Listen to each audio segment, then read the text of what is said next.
Thorpe list, 35 top DBs in college football, and he's one of them. What does that say about him? Well, yeah, it's a credit to him and his hard work. I mean, the guy's here late at night studying film, finding the little things that become the big things. I mean, I'm just thrilled for him. He's done a heck of a job.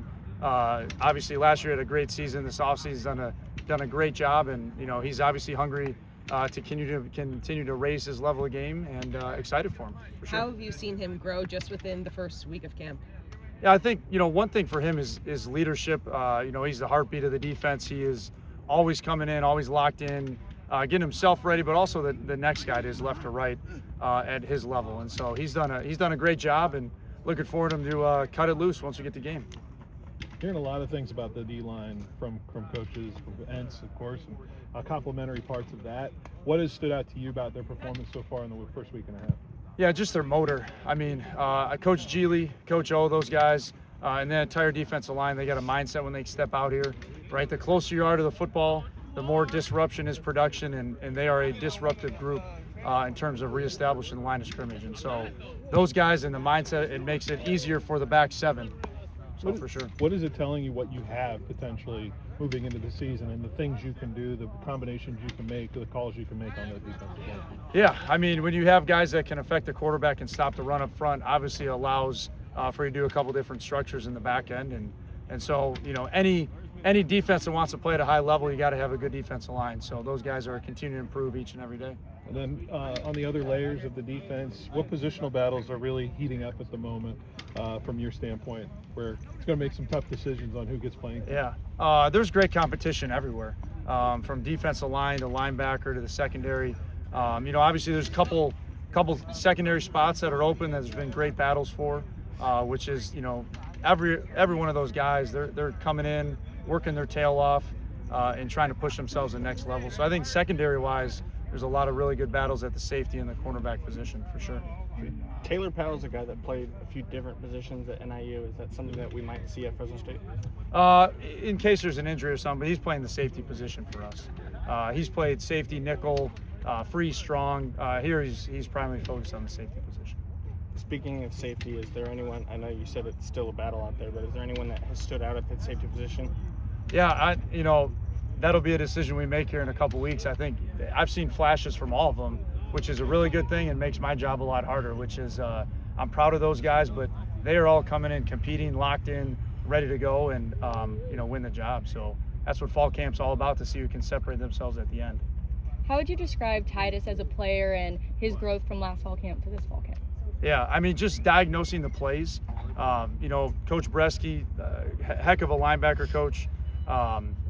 He's a guy that has helped Titus, and Titus has done a great job in the summer of just changing his body around.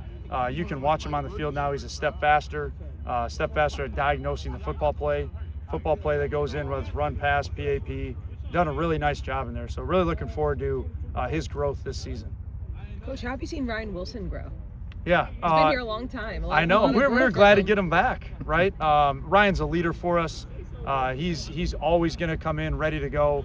Loves the game of football, and I really think his leadership has grown this season from being more of a primary special teams player a year ago to going into a starting role, and now coming back here for an extra season because of an injury. So we're thrilled to have him, and I think he's going to be a huge asset in the secondary this season. Coach, I've heard you talk about above-the-line players, and it seems like you could have a lot at safety and at D-tackle, D-end. How deep could some of those rooms go, and how do you sort that out?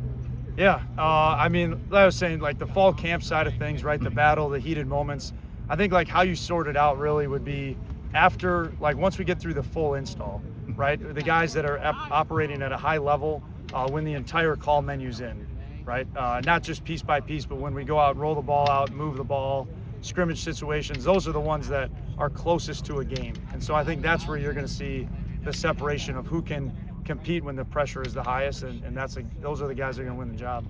You had another fully padded practice today. Anything catch your eye or anything you can pass along about the action today?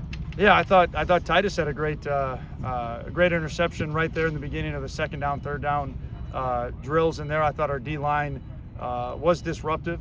And making the quarterback get off his spot. So those were some good things to see. Obviously, we'll take a look at film, and it's never as good as you think or as bad as you think.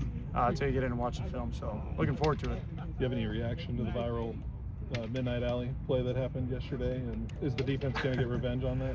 Well, I mean, we're all a team. You know what I mean?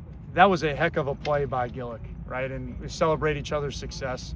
You know, yeah, obviously as a defensive guy, you don't want to see that. But when your teammate has the ability to do that, I can't wait to watch that guy play on Saturday. So Coach AP, like those running backs, they run their tail off each and every day. So that was exciting. It's maybe you say a plus minus, but at the end of the day, I'm excited for what they're able to do at the running back position. Sure.